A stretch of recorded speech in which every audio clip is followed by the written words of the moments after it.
Do you guys remember the 2 days of River Rave? Yeah, it was too much. Oh my god! Because you give everything on every River Rave. Days. Second day, Saturday and Sunday. That was rough. It's dreadful. It's dreadful. My legs hurt for days after that. Was a lot of work.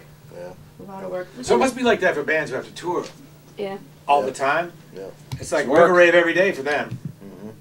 There's two things I liked about the rave. One was the fact that you guys allowed the part-time DJs to be teamed up with the full-timers and interview really big artists, and that was huge. It was incredibly nerve-wracking, but to have that time with, you know, FaceTime with these artists was amazing. And the other thing I remember the most is just the opportunity that BCN gave local bands. I mean, the winner of the Rumble always got to play at the rave, and that is the biggest stage that most of these bands will ever play. And they got paid to play. And they got paid to play. Again, after winning $3,000 at the Rumble, they get paid to play the rave.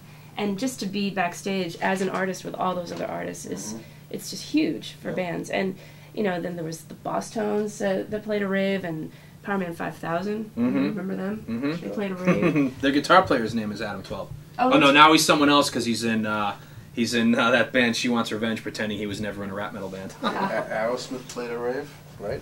Oh yeah. Yeah. Black Crowes, Aerosmith, Marilyn Manson.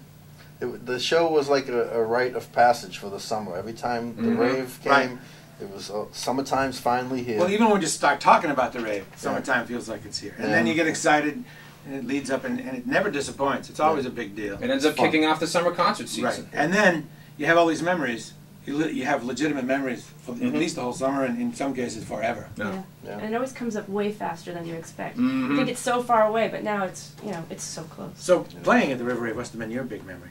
Yeah. Adam, I don't think you gave your big memory. Mine would be being that close behind the drummer for the STP show 2000. Well, I've only had two. Show. Amazing. And I'd have to say, you know, just talking about, you know, memories, you know, backstage, side stage, you know, watching bands. Really it was probably that silly interview, having the two bands interview each other, just having one of those, because you know, with interviews, it's like, okay, you gotta do your preparation, and you made the magic happen. Write out all your questions, and I just don't. That's probably why I'm a lousy interviewer, because I never do any of that, because I just don't have, like, I don't want to ask all the same questions that they get asked all the time. So it was almost a blessing in disguise. Like, all right, good, we actually get to do this in a way that's unconventional. Have two of the River Rave bands interview each other, and lucky for us, they were two bands who were into the whole concept.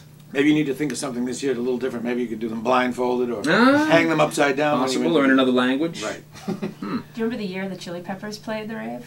That was at the Tweeter Center. That was '99. No. That was before me. Yeah. I don't. You don't remember that? Oh, were you not here? Chad Smith from the band remembers it. I had him on the show a few weeks ago, and he was remembering it fondly. Well, I don't remember. Talking about the band live having some backstage shenanigans going on. Yeah. Which he was surprised by, because live were at the beginning of their musical career kind of known as this, you know, straight-laced Christian rock band. Yeah. But by the time you get to the rave, he'd opened up a little bit. He'd opened up a little bit, sure. Right. And then there was Sonic Youth, I remember, and Patti Smith. At least we interviewed her. I imagine she played.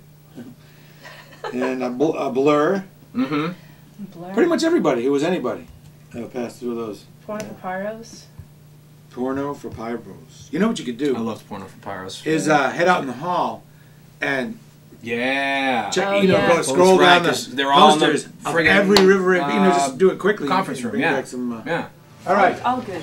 Let's take a look. Awesome. First of all, I got to say, the art.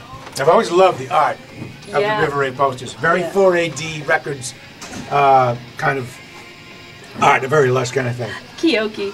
DJ Kyoki. As American, we got to do this. American Hi-Fi. They had a guy who was in they are a great Boston in one of the Boston bands. Wasn't he in Letters to Cleo? Yep, he was. Stacy, he was the drummer.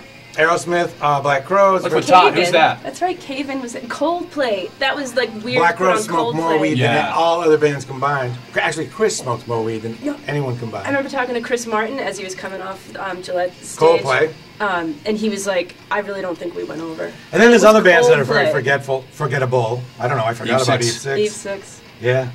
The Blender song or something. Everlast. Another great local band, the Sheila Divine. I did not know. I had forgotten Fatboy Slim played the River Rave. And Bradley J is on a Fat Boy song. I am. That's I'll tell you, right. here's a story. Yeah. I'm not. I am on I it. feel uncomfortable. It's all right. I am on that album, and it's what it is the intro to Rock Brothers Game, where I was doing a call, and the caller calls and goes, "Can I hear that song?" And I say, "What song?" And he goes, "You know the one, Right About Now, Funk's Old Brother." And he put that as the intro to the album, and he never gave me a dime, nothing, zero, Not nothing. a bit. It was a multi-billion, trillion selling record, and never gave me anything. And then I saw him at this gig, and he says, "Well, I probably should have given you some cash for that, huh, Bradley J?" What'd you say? I'm like, I was in a chat. She laughed in the next I room. should have said yeah, but I said, "Oh no, don't worry about it," like an ass. I should have said, "Yeah, just give me 10 grand. It's nothing to you. He makes 40 grand a day." That was your chance. Wow, 7 down Bastard. Divine. Everlasting Norman! is back. Tricky. 10 grand. We'll call it square. Kyoki. See, these guys. This was the time that I got to spin. That's Kyoki. right. They didn't put my That name must up be there. one of your great memories. Yeah, Dave. that's the one. Was DJ Rap here? No, maybe it but wasn't. that Tricky one. was there. Tricky's the man.